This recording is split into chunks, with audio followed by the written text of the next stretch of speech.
Hello everyone, welcome to Efforts. This is me Mitali Singh, your B.Ed guide. B.Ed first semester का last paper था edu B.Ed 105, जिसका part A है environmental education यानी पर्यावरण शिक्षा। इस पेपर का यूनिट 1 और यूनिट 2 दोनों ही पढ़ा दिया था मैंने आपको, और आज हम पढ़ने जा रहे हैं इसका यूनिट 3 इन्वायरमेंटल हजार्ड्स यानी पर्यावरणीय जोखिम। चलिए जानते हैं कि हमें इस यूनिट में क्या क्या टॉपिक्स पढ़ने हैं। हाँ, उससे पहले अगर आप चैनल पे न्यू हैं तो चैनल को सब्सक्राइब जरूर कर दीजिएगा, और अगर आप चैनल पे पुराने हैं तो इसे जितना हो सके उतना शेयर करिए। तो यूनिट 3 में हमें पढ़ना है environmental pollution, physical, air, water, noise, chemical. पर्यावरण प्रदूषण, भौतिक, वायु, जल, शोर, रासायनिक। Extinction of flora and fauna, deforestation, soil erosion, global warming. वनस्पतियों और जीवों का विलुप्त होना, वनों की कटाई, मिट्टी का कटाव और ग्लोबल वार्मिंग। फिर है need and efforts for conservation, preservation and protection of rich environmental heritage. समृद्ध पर्यावरणीय विरासत के संरक्षण, परिरक्षण और रक्षण की आवश्यकता एवं प्रयास। And lastly we have environment and sustainable development, पर्यावरण और सतत विकास। और हाँ, वीडियो को स्टार्ट करने से पहले मैं आपको बता दूं कि 25 मार्च से होली के शुभ अवसर पर मैं अपनी सीटेट की फ्री क्लासेस लेके आ रही हूँ, जिसमें कि मैं आपको सीटेट की तैयारी तीनों लैंग्वेजेस में कराऊंगी, यानी हिंदी, इंग्लिश और हिंग्लिश। इसके साथ ही मैं आपके साथ अपने पर्सनल एक्सपीरियंसेस शेयर करूंगी कि मैंने अपना B.Ed करते हुए अपने फर्स्ट अटेम्प्ट में ही सीटेट कैसे क्लियर किया।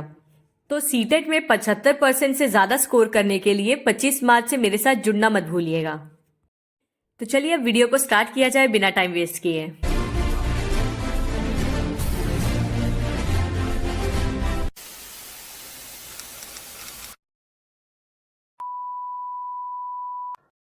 पहला टॉपिक है हमारा इन्वायरमेंटल पॉल्यूशन, फिजिकल, जिसमें है एयर, वाटर, नॉइस, केमिकल। पर्यावरण प्रदूषण, भौतिक, वायु, जल, शोर, रासायनिक। टॉपिक स्टार्ट करने से पहले मैं आपको बता दूं कि हमेशा आप कोशिश करिए अपना आंसर पॉइंट वाइज लिखने की और हेडिंग्स के साथ लिखने की, और कभी भी अपने आंसर को डायरेक्टली मेन टॉपिक से स्टार्ट मत करिए। आप उसका पहले थोड़ा सा इंट्रोडक्शन दीजिए और फिर एक दो लाइन लिखने के बाद आप मेन कंटेंट पे आइए। तो हम स्टार्ट करेंगे meaning and concept of environmental pollution से। पर्यावरण प्रदूषण का अर्थ एवं संकल्पना। The term environmental pollution is made up of two main words, environmental and pollution. Environmental means of or relating to the natural world.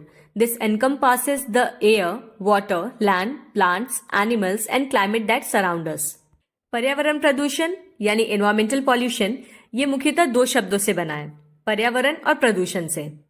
जहां पे एक तरफ पर्यावरण का अर्थ होता है प्राकृतिक दुनिया से संबंधित, मतलब वो हर एक चीज जो भी आपकी प्राकृतिक दुनिया से संबंधित है, जैसे कि हवा, पानी, जमीन, पौधे, जानवर, जलवायु, इन सभी चीजों को पर्यावरण कहते हैं।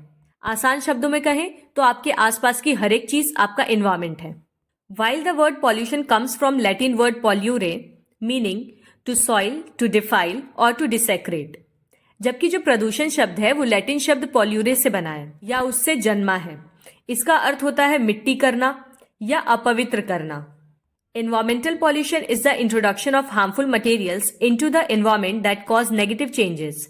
These harmful materials, called pollutants, can be of various forms. Solid pollutants like plastic waste can clog drains, litter landscapes and harm wildlife. अब अगर पर्यावरण और प्रदूषण इन दोनों शब्दों को हम साथ में देखें तो पर्यावरण प्रदूषण पर्यावरण में हानिकारक सामग्रियों का प्रवेश है जो नकारात्मक परिवर्तन का कारण बनता है। ये हानिकारक सामग्रियां जिन्हें प्रदूषक कहा जाता है ये विभिन्न रूपों में हो सकती हैं, जैसे कि प्लास्टिक कचरे जो कि एक ठोस प्रदूषक का उदाहरण है। ये नालियों को अवरुद्ध कर सकते हैं, परिदृश्यों को गंदा कर सकते हैं और वन्य जीवों को नुकसान पहुंचा सकते हैं। इन सिंपल वर्ड्स, एनवायरमेंट का मतलब है सराउंडिंग और पॉल्यूशन का मतलब है एडिशन ऑफ हार्मफुल सब्सटेंसेस। दोनों को मिलाएं तो एनवायरमेंटल पॉल्यूशन होता है addition of harmful substances to the environment और सराउंडिंग। फिजिकल एनवायरमेंटल पॉल्यूशन, भौतिक पर्यावरण प्रदूषण। Physical environmental pollution is the introduction of harmful materials into the environment. These harmful materials or pollutants can be in the form of solids, liquids, or gases. This can come from a variety of sources, both natural and human-made. Here are some of the most common types of physical environmental pollution. Physical या physics का मतलब होता है भौतिक। तो भौतिक पर्यावरण प्रदूषण पर्यावरण में हानिकारक सामग्रियों का प्रवेश है। ये हानिकारक सामग्री या प्रदूषक ठोस, तरल या गैस रूप में हो सकते हैं और ये विभिन्न स्रोतों से आ सकते हैं, चाहे वो प्राकृतिक हो या मानव निर्मित हो। मतलब ये पॉल्यूटेंट्स सॉलिड भी होते हैं, गैशियस भी होते हैं, लिक्विड फॉर्म में भी होते हैं और नेचुरल या मैन मेड किसी भी सोर्स से आ सकते हैं। यहाँ पे अब हम भौतिक पर्यावरण प्रदूषण के कुछ सबसे सामान्य प्रकार देखेंगे। सबसे पहला है एयर पॉल्यूशन, वायु प्रदूषण। Air pollution is the contamination of the air by harmful substances. These substances can come from a variety of sources, including vehicles, factories, and power plants. Air pollution can cause a variety of health problems, including respiratory problems, heart disease, and cancer. वायु प्रदूषण हानिकारक पदार्थों द्वारा हवा का प्रदूषण है। ये पदार्थ विभिन्न स्रोतों से आ सकते हैं, जिनमें वाहन, कारखाने और बिजली संयंत्र शामिल हैं। वायु प्रदूषण श्वसन समस्याओं, हृदय रोग और कैंसर सहित विभिन्न प्रकार की स्वास्थ्य समस्याओं का कारण बन सकता है। I don't think there is anything to explain, because मैंने नोट्स काफी सिंपल लैंग्वेज में बनाए हैं और अगर नोट्स नहीं भी समझ आ रहे हैं तो फिर भी आई थिंक आपको एयर पॉल्यूशन, वाटर पॉल्यूशन ये तो पता ही होगा क्या होता है। I am just telling you how to write a scoring answer. तो आप लोग एयर पॉल्यूशन में अपनी तरफ से भी चीजें ऐड करके लिख सकते हैं।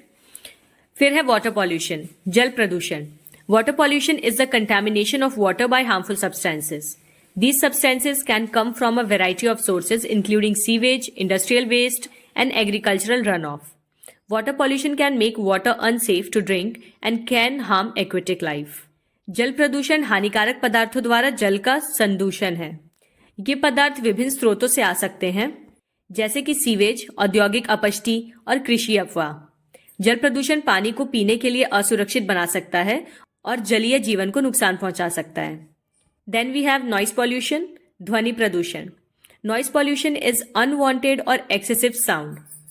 Noise pollution can come from a variety of sources, including traffic, construction and industrial activity. Noise pollution can cause hearing loss, stress and sleep problems. सबसे पहले तो ये जानिए नॉइस किसको कहते हैं। नॉइस का मतलब होता है any sound which is unpleasant to hear. मतलब कोई भी ऐसी आवाज जिसको सुनने से आपके कानों में दिक्कत हो रही है या आपको अच्छी नहीं लग रही, इरिटेटिंग लग रही है, तो उसे आप नॉइस कहेंगे। जैसे मान लीजिए मेरी आवाज आपको इरिटेटिंग लग रही हो तो मेरी आवाज आपके लिए क्या है, नॉइस है। तो ध्वनि प्रदूषण अवांछित या अत्यधिक ध्वनि है। ध्वनि प्रदूषण विभिन्न स्रोतों से आ सकता है, जैसे कि यातायात, निर्माण और औद्योगिक गतिविधि। ध्वनि प्रदूषण से सुनने की क्षमता में कमी, तनाव और नींद की समस्या हो सकती है। उसके बाद है केमिकल पॉल्यूशन, रासायनिक प्रदूषण। Chemical pollution is the introduction of harmful chemicals into the environment. अभी तक जो हमने पढ़ा ये फिजिकल पॉल्यूशन के एग्जांपल्स थे। These chemicals can be man made or natural, but when they are present in high concentrations or in the wrong places they can cause problems. रासायनिक प्रदूषण पर्यावरण में हानिकारक रसायनों का प्रवेश है। ये रसायन मानव निर्मित या प्राकृतिक हो सकते हैं, लेकिन जब ये उच्च सांद्रता में या फिर गलत स्थानों पे मौजूद होते हैं तो ये समस्याएं पैदा कर सकते हैं। Physical environmental pollution is a serious problem that can have a negative impact on human health and the environment. There are a number of things that can be done to reduce pollution, such as using cleaner fuels, reducing waste, and conserving resources. भौतिक पर्यावरण प्रदूषण एक गंभीर समस्या है जो मानव स्वास्थ्य और पर्यावरण पर नकारात्मक प्रभाव डाल सकती है। प्रदूषण को कम करने के लिए कई सारी चीजें की जा सकती हैं, जैसे कि स्वच्छ ईंधन का उपयोग करना, अपशिष्ट को कम करना और संसाधनों का संरक्षण करना। नेक्स्ट टॉपिक है extinction of flora and fauna, वनस्पतियों और जीवों का विलुप्त होना। आइला, ये तो राइम हो गया। Extinction is the disappearance of a species of plant or animal from Earth. It's a natural process, but human activities have accelerated the rate of extinction to a level many times higher than what's normal. विलुप्ति का मतलब होता है पृथ्वी से पौधों या जानवरों की एक प्रजाति का लुप्त हो जाना, मतलब पूरी तरह से खत्म हो जाना। ये एक प्राकृतिक प्रक्रिया है। जाहिर सी बात है, हर एक जानवर को या हर एक पौधे को मरना तो है ही, लेकिन मानवीय गतिविधियों ने विलुप्त होने की इस दर को सामान्य से कई गुना अधिक स्तर तक बढ़ा दिया है। मतलब फॉर एग्जाम्पल, अगर एक महीने में 100 जानवर पहले नेचुरली मरा करते थे तो इंसानों ने उसकी स्पीड को बढ़ाकर एक महीने में 1 करोड़ जानवरों तक कर दिया है। इतनी ज्यादा तेजी से फ्लोरा और फौना की स्पीशीज खत्म हो रही हैं। अच्छा, फ्लोरा का मतलब होता है प्लांट्स और फौना का मतलब है animals. There are 5 main causes of extinction. विलुप्ति के 5 मुख्य कारण होते हैं। पहला है habitat loss. This is the biggest threat to species today. When forests are cut down, wetlands are drained and rivers are dammed, animals lose the places they need to live and reproduce. सबसे बड़ा कारण तो है आवास की हानि. ये आज सभी प्रजातियों के लिए सबसे बड़ा खतरा है.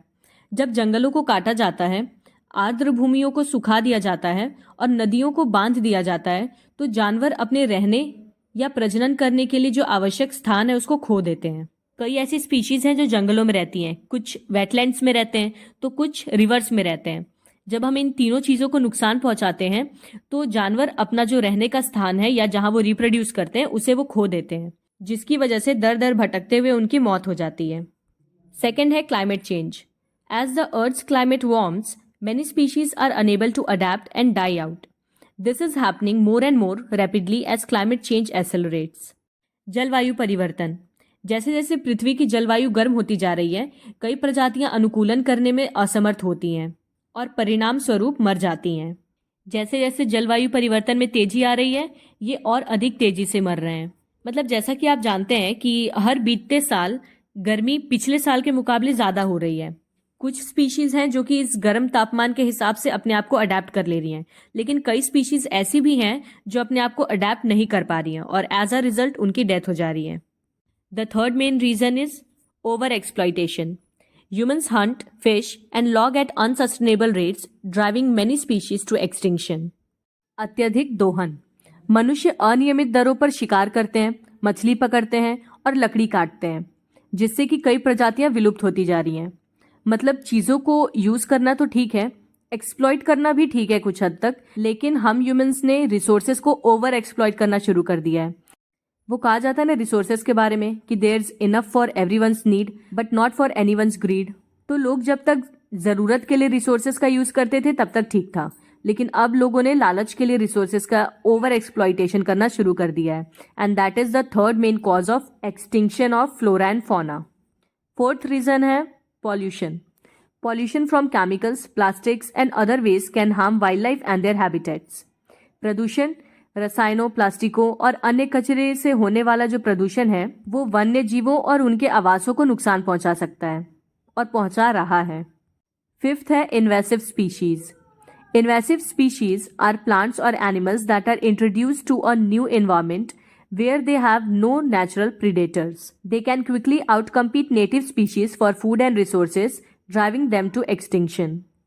आक्रामक प्रजातियां. आक्रामक प्रजातियां वे पौधे या जानवर हैं जिन्हें एक नए वातावरण में लाया जाता है. जैसा कि आपने कई बार न्यूज़ में भी सुना होगा कि अलग अलग कंट्रीज से एनिमल्स या प्लांट्स की स्पीशीज इंपोर्ट और एक्सपोर्ट होती रहती हैं. तो ये जो न्यू स्पीशीज आती हैं इनका कोई प्राकृतिक शिकारी नहीं होता उन जगहों पे, तो वो भोजन और संसाधनों में देसी प्रजातियां जो वहाँ पहले से मौजूद हैं उनसे तेजी से प्रतिस्पर्धा करने लगते हैं, जिससे कि वहाँ पे पहले से रहने वाली प्रजातियां विलुप्त हो जाती हैं. मतलब मान लीजिए कि आप अपने घर में रह रहे हैं और उसमें 4 लोग और बाहर से लाके रख दिए गए जो कि आपके रिसोर्सेज को, मतलब आपके खाने को खाए जा रहे हैं, तो लास्ट में आपको भूखे मरना पड़ जाएगा. तो वही सिचुएशन है. The extinction of flora and fauna has a number of negative consequences.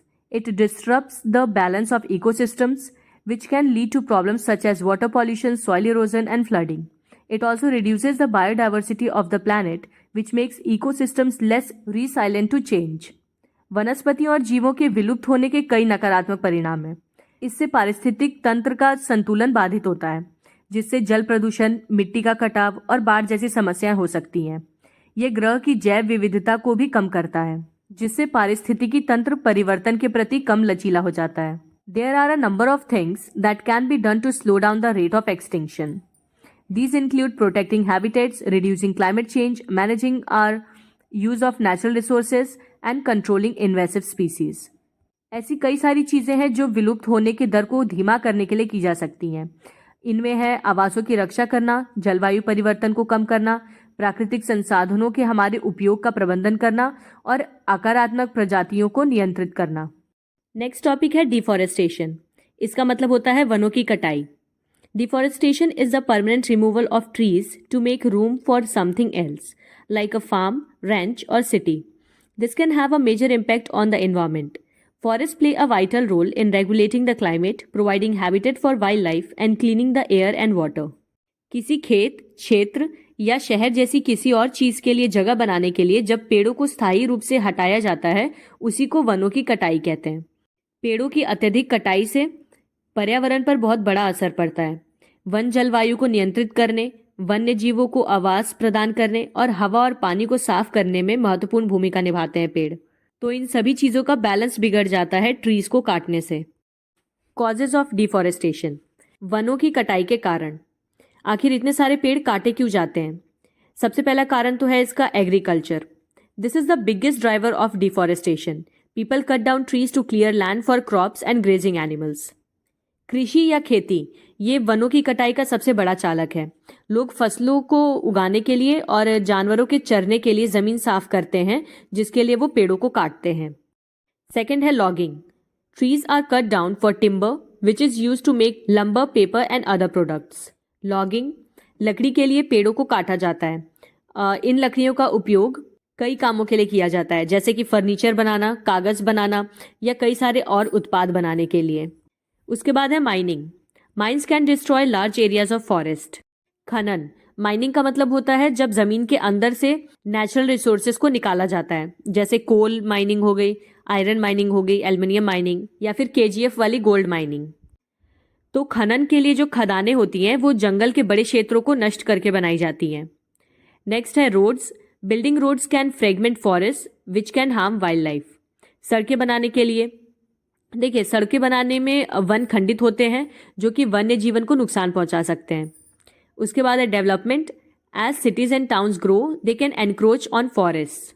विकास, जैसे जैसे शहर और कस्बे बढ़ते रहते हैं वे जंगलों का अतिक्रमण करते रहते हैं। मतलब सिटीज या टाउन्स ये सब जंगलों को काट के ही तो बसाए जाते हैं। Deforestation has a number of negative consequences including, वनों की कटाई के कई नकारात्मक परिणाम होते हैं जिनमें शामिल है number 1, climate change. Forests absorb carbon dioxide, a greenhouse gas that contributes to climate change. When trees are cut down, this carbon dioxide is released into the atmosphere. जलवायु परिवर्तन, आपको पता ही होगा कि हाल के सालों में जितना भी ये मौसम में परिवर्तन आ रहा है ये सब पेड़ों की कटाई की वजह से हो रहा है, क्योंकि वन कार्बन डाइऑक्साइड को अवशोषित करते हैं यानी ऑब्जर्व करते हैं, जो कि एक ग्रीन हाउस गैस है जो जलवायु परिवर्तन में योगदान करती है। तो जब पेड़ काटे जाते हैं तो ये कार्बन डाइऑक्साइड वायुमंडल में उत्सर्जित होती है। ऑब्वियसली जब पेड़ नहीं रहेंगे तो कार्बन डाइऑक्साइड ऑब्जर्व करने के लिए कोई नहीं होगा। देखा जाए तो धरती पे सैकड़ों, हजारों, करोड़ों स्पीशीज होंगी, जिनमें से सारी की सारी स्पीशीज सिर्फ कार्बन डाइऑक्साइड छोड़ती हैं और केवल प्लांट्स ही ऐसे इकलौती स्पीशीज है जो कि कार्बन डाइऑक्साइड को एब्जॉर्व करते हैं। मतलब कार्बन डाइऑक्साइड छोड़ने वाले करोड़ों और ऑब्जर्व करने वाला सिर्फ एक, और उसको भी हम सब खत्म करते जा रहे हैं। Soil erosion. Trees help to hold soil in place. When they are cut down, soil can be washed away by rain and wind. मृदा अपरदन, पेड़ मिट्टी को अपनी जगह पर बनाए रखने में मदद करते हैं। तो जब उन्हें काटा जाता है तो बारिश या हवा की वजह से ये मिट्टी बह जाती है। और जैसा कि आपको पता है कि मिट्टी में ह्यूमस सबसे टॉप लेयर पे ही मौजूद होता है, तो जब वही मिट्टी उड़ जाएगी तो जो फर्टिलिटी है सॉइल की वो खत्म हो जाएगी। Loss of biodiversity. Forest are home to a wide variety of plants and animals. When forests are destroyed, these species lose their habitat and can become extinct. जैव विविधता का नुकसान। वन विभिन्न प्रकार के पौधों और जानवरों का घर होते हैं, और जब जंगल नष्ट हो जाते हैं तो ये प्रजातियां अपना निवास स्थान खो देती हैं और विलुप्त हो जाती हैं, जैसा कि हमने अभी एक्सटिंक्शन में पढ़ा। Water pollution. Forest help to filter water. When they are cut down, pollutants can more easily reach waterways. जल प्रदूषण। वन पानी को फिल्टर करने में मदद करते हैं। जब उन्हें काट दिया जाता है तो प्रदूषक अधिक आसानी से जल मार्गों तक पहुंच सकते हैं। नेक्स्ट इज सॉइल इरोजन, मिट्टी का कटाव। Soil erosion is the wearing away of the top layer of soil. It is a natural process that occurs when wind or water detaches and removes soil particles. However, human activities can accelerate soil erosion. मृदा अपरदन मिट्टी की ऊपरी परत का घिसना है, यानी जब मिट्टी की ऊपरी परत गायब हो जाती है उसी को कहते हैं सॉइल इरोजन. ये एक प्राकृतिक प्रक्रिया है जो तब होती है जब हवा या पानी मिट्टी के कणों को अलग करके हटा देते हैं. हालांकि मानवीय गतिविधियां मिट्टी के कटाव को तेज कर सकती हैं. There are 5 main types of soil erosion. मृदा अपरदन के 5 मुख्य प्रकार हैं. मतलब मिट्टी की ऊपरी परत किस किस तरह से हटती है इसके बेसिस पे 5 तरह के सॉइल इरोजन्स हैं। Number 1, splash erosion. Rain drops hitting the soil surface detach soil particles. Splash erosion या फिर इसे हिंदी में कहते हैं छींटों का कटाव। तो बारिश की बूंदें जब मिट्टी की सतह पर पड़ती हैं तो ये मिट्टी के कणों को अलग कर देती हैं। तो बारिश की बूंदों की वजह से जो सॉइल इरोजन होता है उसे कहते हैं splash erosion. Sheet erosion. A thin layer of soil is removed evenly over a large area. Sheet अपर्दन का मतलब है कि मिट्टी की एक पतली परत एक बड़े क्षेत्र पर समान रूप से हटा दी जाती है। मतलब काफी लार्ज एरिया में सॉइल की एक लेयर को हटा दिया जाएगा। खेती के पर्पज से किया जाता है कई बार ये, तो इसको कहते हैं शीट इरोजन। फिर है रिल erosion. Channels or rivulets are formed by concentrated flow of water. Rill अपर्दन में क्या होता है कि जल के संकेंद्रित प्रवाह से चैनल या नाले बन जाते हैं। मतलब बारिश का पानी जब धारा बन के निकलता है तो वो मिट्टी को बीच में से काटते हुए जाता है और इसी को रिल इरोजन कहते हैं। फिर है gully erosion. Large channels are formed by concentrated flow of water. नाली अपर्दन। पानी के संकेंद्रित प्रवाह से बड़े चैनल बन जाते हैं। मतलब जहां पे बहुत ज्यादा पानी ओवरफ्लो करके आ रहा हो तो उस केस में बहुत बड़ी बड़ी नालियां बन जाती हैं मिट्टी के बीच में से। And lastly wind erosion. Soil particles are detached and transported by wind. पवन अपर्दन। इसमें क्या होता है कि मिट्टी के कण अलग हो जाते हैं और हवा द्वारा स्थानांतरित हो जाते हैं। तेज हवा मिट्टी के कणों को अलग करती है और फिर अपने साथ उड़ा के दूसरी जगह ले जाती है। Soil erosion can have a number of negative consequences including. मृदा अपर्दन के कई नकारात्मक परिणाम हो सकते हैं जिनमें शामिल है reduced crop productivity. Topsoil is the most fertile layer of soil and it is the layer that is most susceptible to erosion. When topsoil is eroded, it can reduce the ability of the land to produce crops. फसल उत्पादकता में कमी। ऊपरी मिट्टी मिट्टी की सबसे उपजाऊ परत होती है और ये वो परत है जो कटाव के प्रति सबसे अधिक संवेदनशील होती है। मतलब एक तो टॉप सॉइल सबसे ज्यादा फर्टाइल भी होती है और सबसे ज्यादा इरोड होने का खतरा भी उसी को रहता है क्योंकि वो सबसे ऊपर है। जब सबसे ऊपरी मिट्टी का क्षरण होता है तो ये भूमि की फसल पैदा करने की क्षमता को कम कर देती है। ऊपरी परत हटने से मिट्टी की जो फर्टिलिटी है वो कम हो जाती है। Increased sedimentation. Eroded soil can be deposited in rivers, streams and lakes. This sedimentation can harm aquatic ecosystems and clog waterways. बढ़ी हुई अवसादन। जो अपरदित मिट्टी है यानी जो इरोडेड सॉइल है उसके पार्टिकल्स ये नदियों, झरनों और झीलों में जमा हो जाते हैं। आपको ये तो पता ही होगा कि नदी या पानी का बहाव अपने साथ कई सारे कंकड़ पत्थर लेके आता है जो कि बहते बहते पानी के रास्ते में नीचे बैठते जाते हैं। उसी को सेडिमेंटेशन कहते हैं। तो ये सेडिमेंट्स या अवसादन जलीय पारिस्थितिक तंत्र को नुकसान पहुंचा सकते हैं, मतलब वाटर इकोसिस्टम को, और जलमार्गों को अवरुद्ध कर सकते हैं। Flooding. Soil erosion can reduce the ability of the land to absorb water. This can lead to increased flooding. बाढ़। मिट्टी के कटाव से भूमि की जो पानी सोखने की क्षमता होती है वो कम हो जाती है और इससे बाढ़ बढ़ सकती है। Next topic is global warming. Global warming is the long-term heating of Earth's climate system observed since the pre-industrial period between 1850 and 1900 due to human activities, primarily fossil fuel burning, which increases heat-trapping greenhouse gas levels in Earth's atmosphere. Global warming मानव गतिविधियों, मुख्य रूप से जीवाश्म ईंधन जलने के कारण पूर्व औद्योगिक काल यानी कि 1850 और 1900 के बीच से पृथ्वी की जलवायु प्रणाली का दीर्घकालिक तापन है जो पृथ्वी के वायुमंडल में तापरोधी ग्रीन हाउस गैस के स्तर को बढ़ाता है. ग्लोबल वार्मिंग का मतलब है, देखिए, global is related to globe and globe means earth, और वार्मिंग का मतलब होता है गर्म होना. तो अर्थ के टेम्परेचर का बढ़ना या तपना ग्रीन हाउस गैसेस की वजह से. ग्रीन हाउस गैसेस कौन सी हैं? जैसे कि कार्बन डाइऑक्साइड. और इस फिनोमिनन को 1850 से 1900 के बीच में आइडेंटिफाई किया गया था कि जब पृथ्वी का तापमान बहुत अधिक समय तक गर्म रह जाता है, इसी को ग्लोबल वार्मिंग कहते हैं. तो आखिर पृथ्वी का तापमान कैसे बढ़ता है? Causes of global warming. जानते हैं ग्लोबल वार्मिंग के कारण. Fossil fuel burning. The burning of coal, oil and gas for electricity, heat and transportation releases large amount of carbon dioxide or CO2 into the atmosphere. CO2 is the most abundant greenhouse gas emitted by human activities. तो पृथ्वी के तापमान बढ़ने का सबसे प्रमुख कारण तो है जीवाश्म ईंधन जलाना. बिजली, गर्मी और परिवहन के लिए कोयला, तेल और गैस जलाने से हमारे वायुमंडल में बड़ी मात्रा में कार्बन डाइऑक्साइड निकलता है। और ये जो CO2 है यानी कार्बन डाइऑक्साइड, ये मानव गतिविधियों द्वारा उत्सर्जित सबसे प्रचारू ग्रीन हाउस गैस है, मतलब सबसे ज्यादा मात्रा में निकलती है ये गैस। सेकेंड कॉज है deforestation. Trees absorb CO2 from the atmosphere. When forest are cut down, this CO2 is released back into the atmosphere. वनों की कटाई। पेड़ वातावरण से CO2 को अवशोषित यानी एब्जॉर्व करते हैं, और जब जंगलों को काट दिया जाता है तो ये जो CO2 है ये वापस से वायुमंडल में ही रिलीज हो जाती है यानी निकल जाती है। देखिए, सीधी सी बात है, जितना ज्यादा कार्बन डाइऑक्साइड उतनी ज्यादा गर्मी। और यही रीजन है कि मरकरी हालांकि सन का सबसे क्लोजेस्ट प्लैनेट है, उसके बावजूद वीनस सबसे हॉटेस्ट है। क्यों? क्योंकि वीनस के एटमॉस्फेयर में CO2 प्रेजेंट है। ये मैंने बस ऐसे एक्स्ट्रा ज्ञान दे दिया आपको। So thank me later. Okay, so अब जानते हैं इफेक्ट्स ऑफ ग्लोबल वार्मिंग यानी ग्लोबल वार्मिंग के प्रभाव। Rising global temperature. The average global temperature has increased by about 1 degree Celsius or 1.8 degree Fahrenheit since late 19th century. This may not sound like much, but it is enough to cause significant changes in weather patterns. बढ़ता वैश्विक तापमान। 19वीं सदी के उत्तरार्ध से औसत वैश्विक तापमान में लगभग 1 डिग्री सेल्सियस या फिर 1.8 डिग्री फ़ारेनहाइट की वृद्धि हुई है। हालांकि ये सुनने में ज्यादा नहीं लग रहा होगा, लेकिन मौसम में उथल पुथल करने के लिए इतना काफी है। जैसा कि आपने नोटिस भी किया होगा कि बिन मौसम बरसात होने लग जाती है, कभी भी अचानक से ओले पड़ने लग जाते हैं। तो ये मौसम में अजीब से चेंजेस ग्लोबल वार्मिंग की वजह से ही होते हैं। More extreme weather events.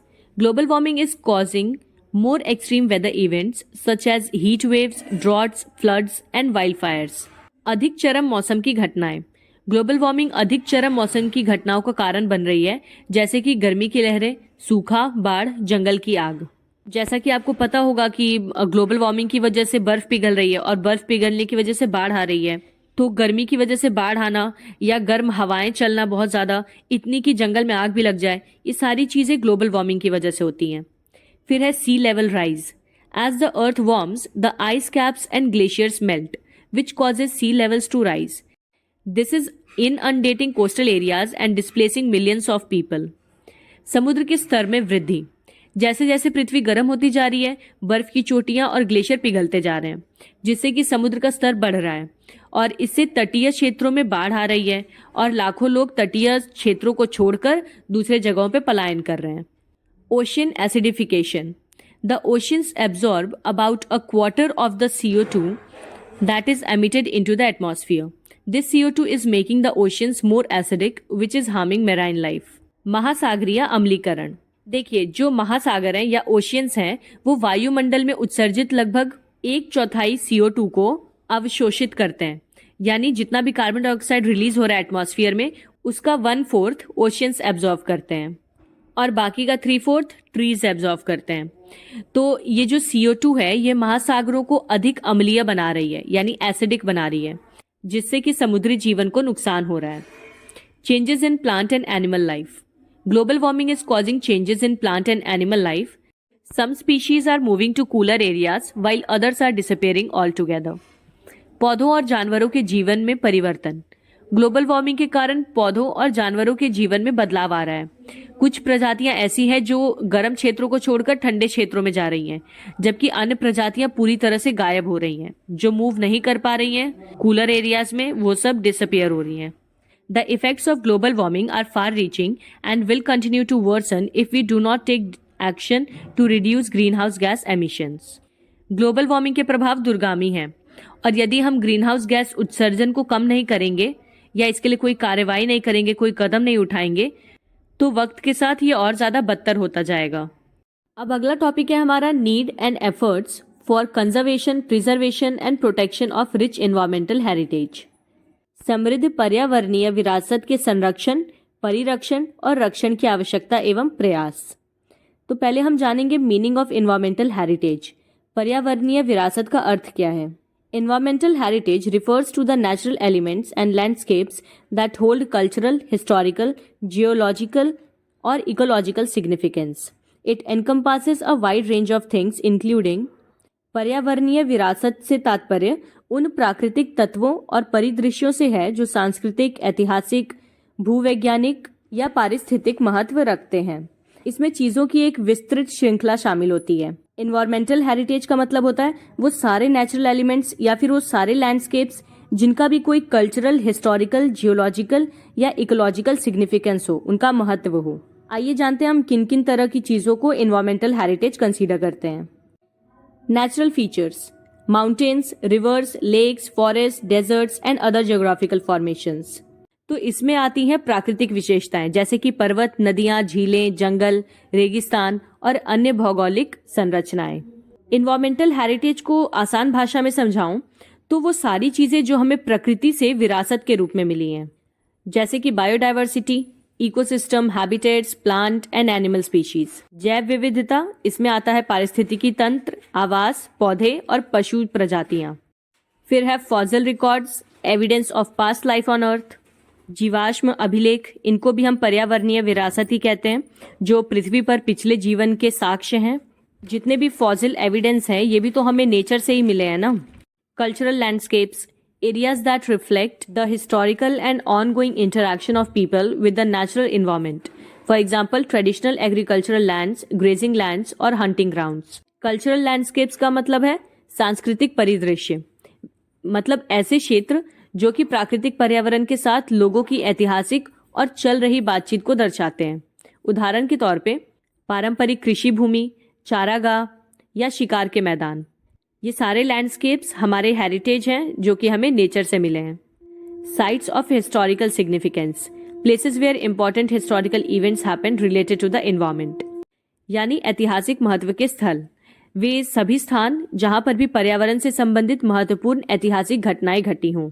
तो इस तरह की सभी चीजें जो भी हमें हमारी एनवायरनमेंट से मिली हैं एज अ हेरिटेज, इन सबको हम पर्यावरणीय विरासत कहते हैं या एनवायरमेंटल हेरिटेज कहते हैं। Now let's know what is the difference between conservation, preservation and protection. संरक्षण, परिरक्षण और रक्षण के बीच में अंतर। Conservation, preservation and protection are all terms used to talk about safeguarding the environment and resources, but they have slightly different approaches. संरक्षण, परिरक्षण और सुरक्षा या फिर रक्षण, ये सभी शब्द पर्यावरण और संसाधनों की सुरक्षा के बारे में बात करते हैं, लेकिन इनके दृष्टिकोण थोड़े से अलग हैं। Conservation focuses on the sustainable use of natural resources. This means using resources in a way that meets our need without harming the environment's ability to provide for future generations.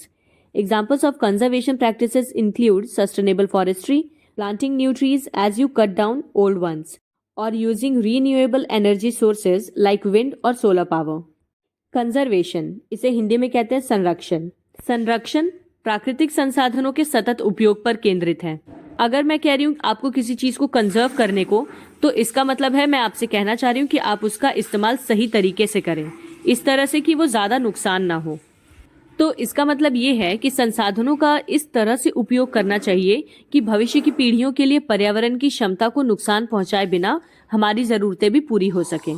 संरक्षण प्रथाओं के उदाहरण के तौर पे जैसे कि टिकाऊ वानिकी। इस तरह की फॉरेस्ट्री में क्या होता है कि पुराने पेड़ों को काटते समय आप तुरंत नए पेड़ भी लगा देते हैं, मतलब जितने पुराने पेड़ काटिए उतने नए पेड़ लगाते जाइए। या फिर इसके अलावा पवन या सौर ऊर्जा जैसे नवीकरणीय ऊर्जा स्रोतों का उपयोग करना शामिल है। मतलब आपको रिसोर्सेज यूज करते हुए ही फ्यूचर जनरेशन के लिए भी रिसोर्सेज अवेलेबल कराने हैं। तो कंजर्वेशन का मतलब है किसी चीज को बचाते हुए इस्तेमाल करना। अब देखते हैं preservation. Preservation prioritizes protecting natural areas and ecosystems with minimal human interference. The goal is to keep these places as undisturbed as possible. National parks and wilderness areas are often established through preservation efforts. Here, human activities like development or hunting might be strictly limited. Preservation को हिंदी में कहते हैं परिरक्षण। परिरक्षण न्यूनतम मानवीय हस्तक्षेप के साथ प्राकृतिक क्षेत्रों और पारिस्थितिक तंत्र की सुरक्षा को प्राथमिकता देता है।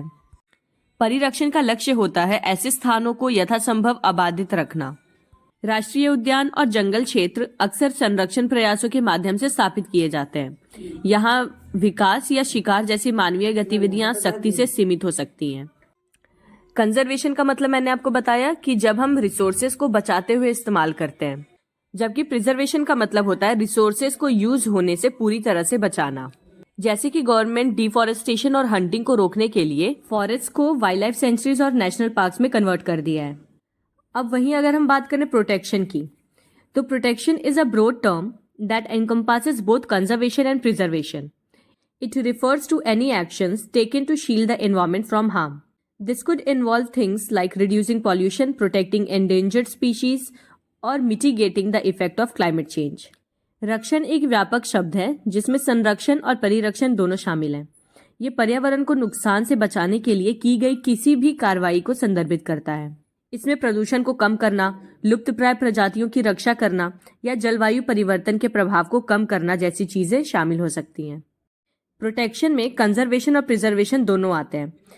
प्रोटेक्शन का मतलब पर्यावरण को बचाने के लिए किसी भी तरह का आप एक्शन लेते हैं, जैसे कि रिसोर्सेज को कम यूज करना, जो कि हम कंजर्वेशन के केस में करते हैं, या रिसोर्सेज को पूरी तरह से ह्यूमन इंटरफेरेंस से दूर रखना, जैसा कि हम प्रिजर्वेशन के केस में करते हैं। तो प्रोटेक्शन का अल्टीमेट एम होता है पर्यावरण को बचाना, अब चाहे जिस भी तरीके से बचाया जाए। Here simple way to remember the difference.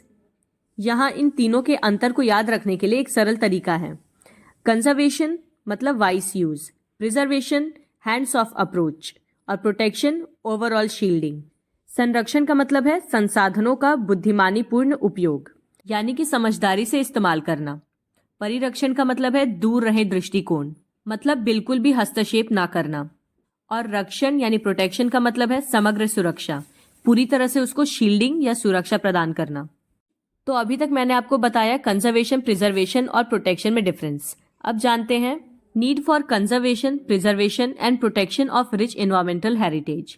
समृद्ध पर्यावरणीय विरासत के संरक्षण, परिरक्षण और रक्षण की आवश्यकता। The world is blessed with a rich environmental heritage. This heritage is not just beautiful, it's also essential for our survival. It provides us with clean air and water, regulates the climate, and supports a vast array of plant and animal life. हमारी दुनिया को एक समृद्ध पर्यावरणीय विरासत का आशीर्वाद प्राप्त है। ये विरासत सिर्फ खूबसूरत ही नहीं है, बल्कि हमारे अस्तित्व के लिए ज़रूरी भी है। कैसे? क्योंकि ये हमें स्वच्छ हवा और पानी प्रदान करती है, उसके साथ ही जलवायु को नियंत्रित भी करती है और पौधों और जानवरों के जीवन की एक विशाल श्रृंखला का समर्थन भी करती है। Our environment isn't just about pretty views. It's a complex and interconnected system that sustains life on Earth. Protecting this rich environmental heritage is crucial for several reasons. हमारा पर्यावरण केवल सुंदर दृश्यों के बारे में ही नहीं है, ये एक जटिल और परस्पर जुड़ी प्रणाली है जो पृथ्वी पर जीवन को बनाए रखती है। इस समृद्ध पर्यावरणीय विरासत की रक्षा करना कई कारणों से महत्वपूर्ण है। आइए जानते हैं what are the needs. Number 1 and the most crucial one is survival. A healthy environment provides clean air, water and resources vital for human existence. Degradation disturbs these systems, threatening our wellbeing. देखिए, एक स्वस्थ वातावरण मानव अस्तित्व के लिए महत्वपूर्ण स्वच्छ हवा, पानी और संसाधन प्रदान करता है। स्वस्थ वातावरण में जो गिरावट आती है वो इन प्रणालियों को बाधित करती है, जिससे हमारी भलाई को खतरा हो सकता है। कहीं ना कहीं इन्वायरमेंट को डिग्रेड करके हम अपने ही जीवन को कम करते जा रहे हैं या खत्म करते जा रहे हैं। Biodiversity. Rich ecosystems boost a variety of plant and animal life. This biodiversity is essential for maintaining a balanced environment and provides us with resources like food and medicine. Biodiversity का मतलब होता है जैव विविधता। समृद्ध पारिस्थितिकी तंत्र विभिन्न प्रकार के पौधों और जानवरों के जीवन का दावा करते हैं। ये जैव विविधता संतुलित पर्यावरण बनाए रखने के लिए आवश्यक है और हमें भोजन और चिकित्सा जैसे संसाधन प्रदान भी करती है।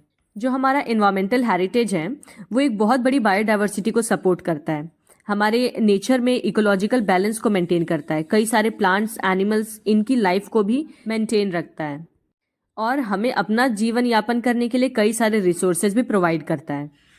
Cultural identity. Our environment shapes cultures and traditions. Preserving natural landmarks and habitats helps us to connect with our past and heritage. सांस्कृतिक पहचान। हमारा पर्यावरण संस्कृतियों और परंपराओं को आकार देता है। प्राकृतिक स्थलों और आवासों को सुरक्षित करने से हमें अपने अतीत और विरासत से जुड़ने में मदद मिलती है। Economic benefits. A healthy environment attracts tourism and supports sustainable industries like fishing and ecotourism. आर्थिक लाभ। एक स्वस्थ वातावरण पर्यटन को आकर्षित करता है और मछली पकड़ने और पारिस्थितिकी पर्यटन जैसे टिकाऊ उद्योगों का समर्थन करता है।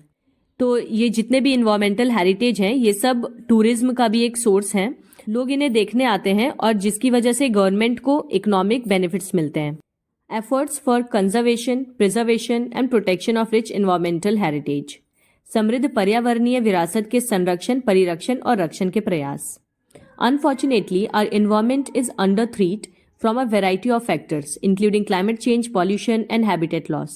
These threats endanger not only the natural world, but also the human communities that depend on it. दुर्भाग्य से हमारा पर्यावरण जलवायु परिवर्तन, प्रदूषण और आवास हानि सहित विभिन्न कारकों से खतरे में है। ये खतरे न केवल प्राकृतिक दुनिया को खतरे में डालते हैं, बल्कि उस पर निर्भर मानव समुदाय को भी खतरे में डालते हैं। There are a number of efforts underway to conserve our environmental heritage. Here are few of the most important. हमारी पर्यावरणीय विरासत को संरक्षित करने के लिए कई प्रयास चल रहे हैं। यहाँ पे हम कुछ सबसे महत्वपूर्ण प्रयासों के बारे में जानेंगे। Number 1, protected areas. One of the most effective ways to conserve the environment is to establish protected areas, such as national parks, wildlife refuges, and marine protected areas. These areas provide a safe haven for plants and animals, and they also help to protect important ecosystems. Environmental heritage को बचाने का सबसे पहला तरीका जो अपनाया जा रहा है वो है संरक्षित क्षेत्र बनाना। पर्यावरण को संरक्षित करने के लिए सबसे प्रभावी तरीकों में से एक है संरक्षित क्षेत्रों की स्थापना करना, जैसे कि राष्ट्रीय उद्यान, वन्य जीव शरण स्थल और समुद्री संरक्षित क्षेत्र। ये क्षेत्र पौधों और जानवरों के लिए एक सुरक्षित आश्रय प्रदान करते हैं। मतलब ऐसे क्षेत्रों में इंसानों की आवाजाही या उनका हस्तक्षेप मना होता है और ये संरक्षित क्षेत्र महत्वपूर्ण पारिस्थितिकी तंत्र की रक्षा करने में भी मदद करते हैं। Sustainable practices. Another important way to conserve the environment is to promote sustainable practices. This includes things like reducing our reliance on fossil fuels, conserving water, and recycling. Sustainable practices can help to reduce our environmental impact and ensure that we have a healthy planet for future generations. Sustainable शब्द का मतलब समझिए। Sustainable का मतलब होता है development इस तरह से करना कि नेचुरल एनवायरनमेंट को किसी तरह का नुकसान ना पहुंचे। तो पर्यावरण के संरक्षण का एक अन्य महत्वपूर्ण तरीका ये भी है कि हम सतत प्रथाओं को अपनाएं और उन्हें बढ़ावा दें। सतत प्रथाएं मतलब कैसी प्रथाएं? जैसे कि जीवाश्म ईंधन पर हमारी निर्भरता को कम करना, जितना कम हो सके उतना कम फॉसिल फ्यूल्स यूज करना, जल संरक्षण और पुनर्चक्रण जैसी चीजें भी हम कर सकते हैं, मतलब वाटर कंजर्वेशन और recycling.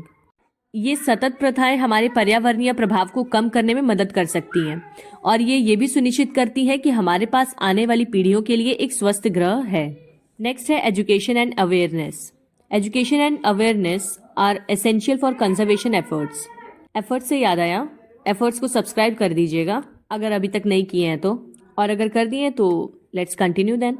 By educating people about the importance of the environment, we can encourage them to take action to protect it.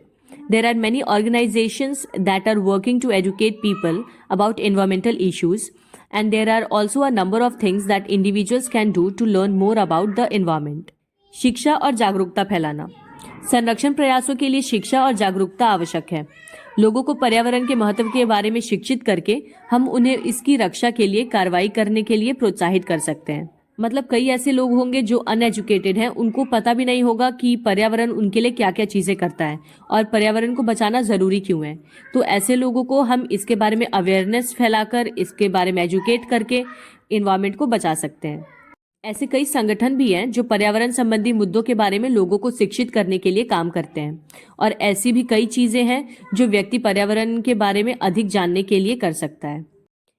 Community based conservation. Community-based conservation is an approach that involves working with local communities to conserve their environment. This approach can be very effective as it gives local people a stake in the conservation process. समुदाय आधारित संरक्षण। समुदाय आधारित संरक्षण एक दृष्टिकोण है जिसमें स्थानीय समुदाय के साथ उनके पर्यावरण के संरक्षण के लिए काम करना शामिल होता है।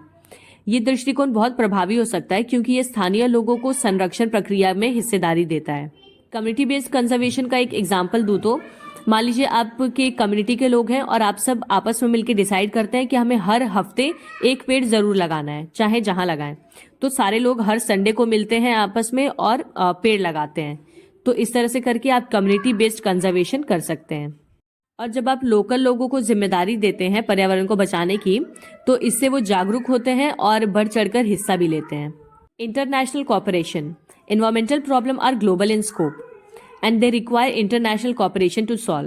There are a number of international treaties and agreements that are designed to protect the environment. And there are also a number of international organizations that are working on conservation issues.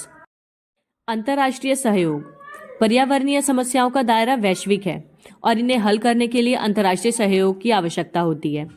तो ऐसी कई सारी अंतर्राष्ट्रीय संधियां या समझौते हैं जो पर्यावरण की रक्षा के लिए डिजाइन किए गए हैं। और कई अंतर्राष्ट्रीय संगठन भी हैं जो कि संरक्षण के मुद्दों पर काम कर रहे हैं, जैसे कि रामसर कन्वेंशन या फिर वर्ल्ड हेरिटेज कन्वेंशन। चैलेंजेस या पर्यावरण को बचाने में हमें क्या चुनौतियों का सामना करना पड़ता है।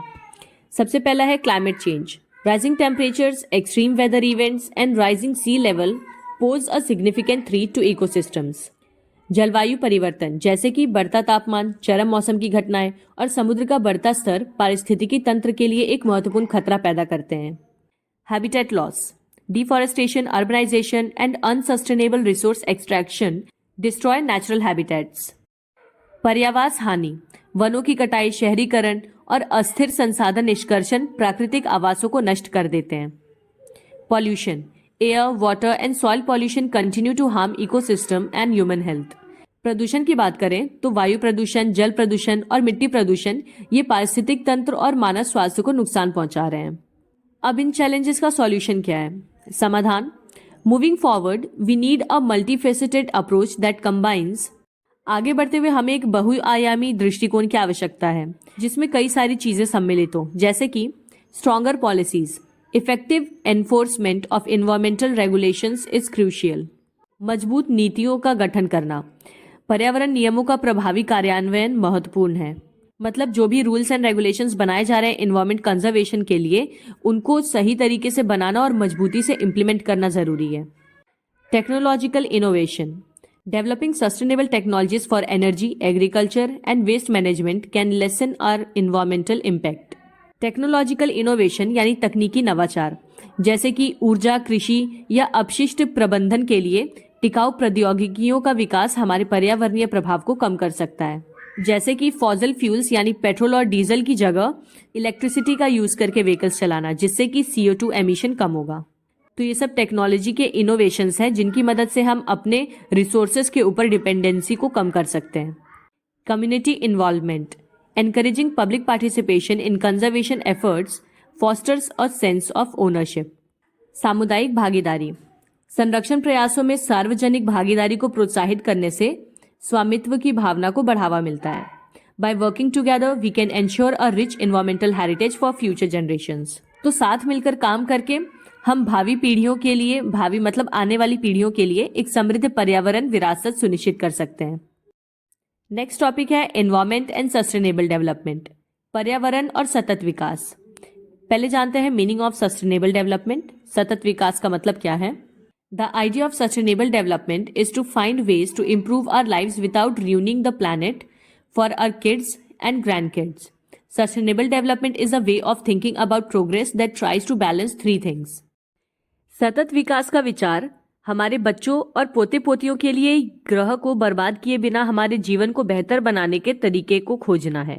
सतत विकास का मतलब है कि पर्यावरण को बर्बाद किए बिना या संसाधनों को सही तरह से उपयोग करते हुए अपने जीवन को बेहतर बनाना, इस तरह से कि हमारा काम भी निकल जाए और हमारे आने वाली पीढ़ियों के लिए भी संसाधन बच जाए।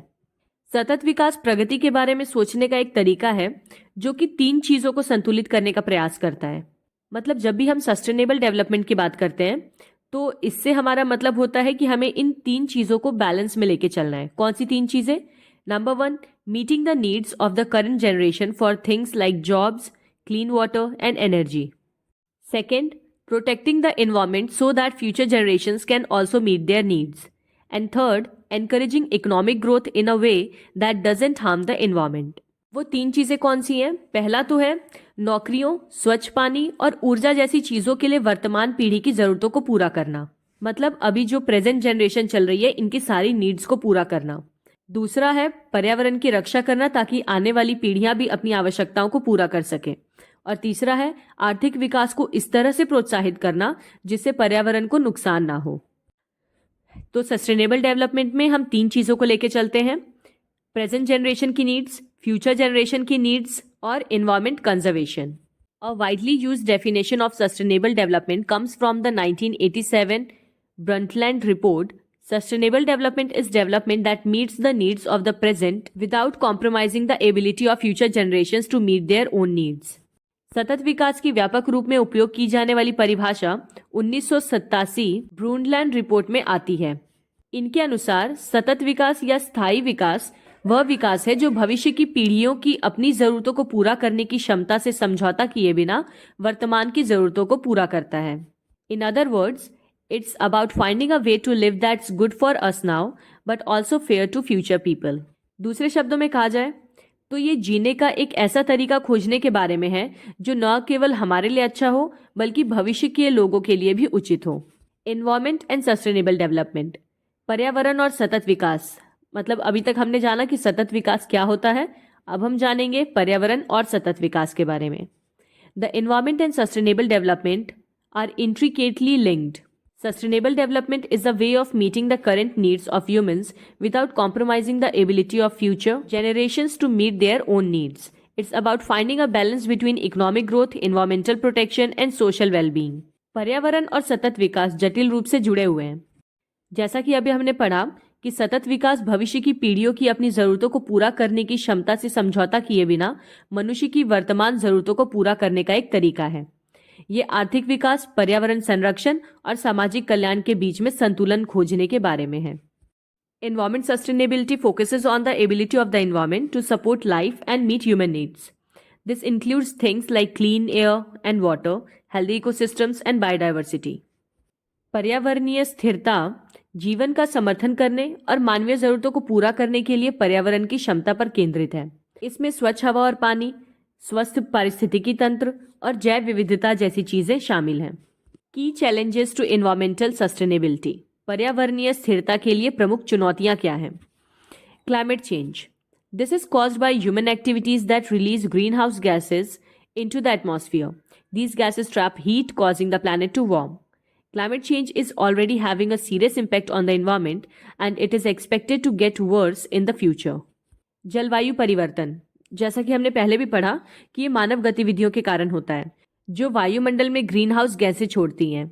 जैसा कि आपको पता होगा कि ग्रीन हाउस गैसेस गर्मी को धरती की सतह पे ही रोक लेती हैं, एटमॉस्फेयर से बाहर नहीं जाने देती, जिसकी वजह से हमारा ग्रह गर्म हो जाता है और गर्म होने की वजह से हमारा जलवायु परिवर्तित हो रहा है, मतलब हमारा क्लाइमेट चेंज हो रहा है। तो जलवायु परिवर्तन का पहले से ही पर्यावरण पर बहुत गंभीर प्रभाव पड़ रहा है और भविष्य में इससे और भी ज्यादा बदतर परिणाम होने की आशंका है।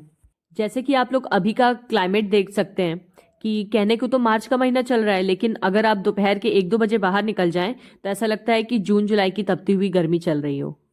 नेक्स्ट है pollution. Pollution can come from a variety of sources including factories, cars and agriculture. It can contaminate air, water and soil and it can have a serious impact on human health and the environment. प्रदूषण, हमने प्रदूषण के बारे में पहले ही काफ़ी चीज़ें पढ़ी हैं। तो प्रदूषण विभिन्न स्रोतों से आ सकते हैं जैसे कि फैक्ट्रियाँ, कारें और कृषि। ये प्रदूषण हवा, पानी और मिट्टी को प्रदूषित करता है और इसका मानव स्वास्थ्य और पर्यावरण पर गंभीर प्रभाव पड़ता है, क्योंकि हवा, पानी और मिट्टी इन तीनों से हमारा रेगुलर इंटरेक्शन होता ही रहता है। तो इनका कंटेमिनेट होने का मतलब है कि हमारी हेल्थ भी कंटेमिनेट होगी ही। Deforestation, forests play an important role in regulating the climate, providing habitat for wildlife and preventing soil erosion. However, deforestation is a major problem around the world. वनों की कटाई, वन जलवायु को नियंत्रित करते हैं, वन जीवों को आवास प्रदान करते हैं और मिट्टी के कटाव को भी रोकते हैं। हालांकि दुनिया भर में वनों की कटाई एक बड़ी समस्या बनी हुई है।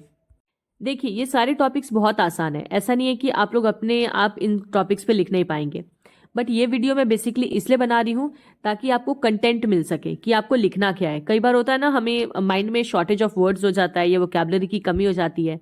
आता तो सब है लेकिन लिखते टाइम दिमाग से वर्ड्स गायब हो जाते हैं। तो अगर एक बार आप लोग सिस्टमैटिक वे में पूरे आंसर्स देख ले रहे हैं तो फिर आपको लिखने में आसानी होगी। Loss of biodiversity. Biodiversity is the variety of life on earth.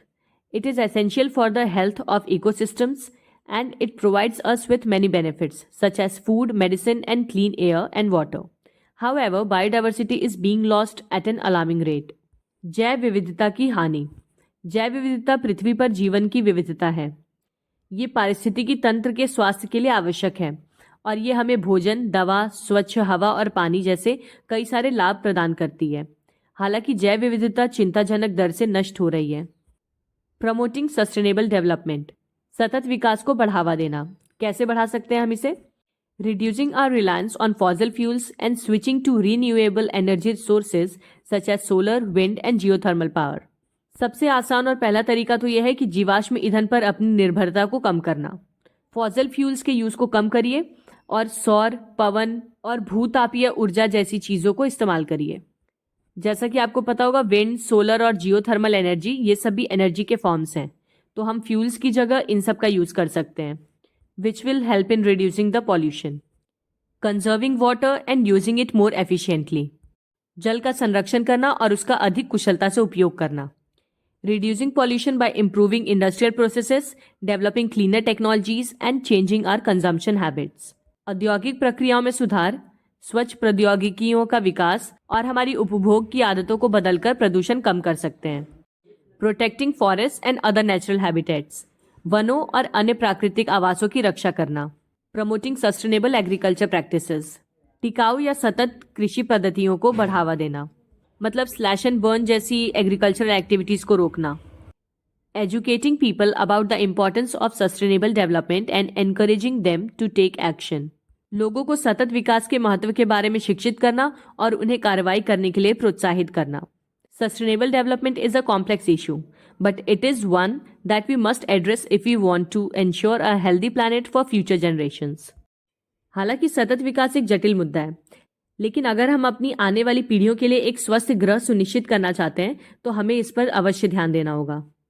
तो जैसा मैं आपको हमेशा बताती हूँ कि अपना आंसर इंट्रोडक्शन से शुरू करिए और कंक्लूजन पे खत्म करिए। लास्ट में हमेशा 1-2 लाइन लिख के ही अपने आंसर को कंक्लूड किया करिए। So that is it. I hope कि आपको टॉपिक अच्छे से समझ आया होगा। सो प्लीज चैनल को सब्सक्राइब कर दीजिए और इसे अपने दोस्तों के साथ भी शेयर करिए। And yes, don't forget to give your feedback in the comment section, because आपके कॉमेंट्स बहुत ज़्यादा मोटिवेट करते हैं मुझे। तो मिलते हैं अब अगले वीडियो में। Till then, take care and bye bye.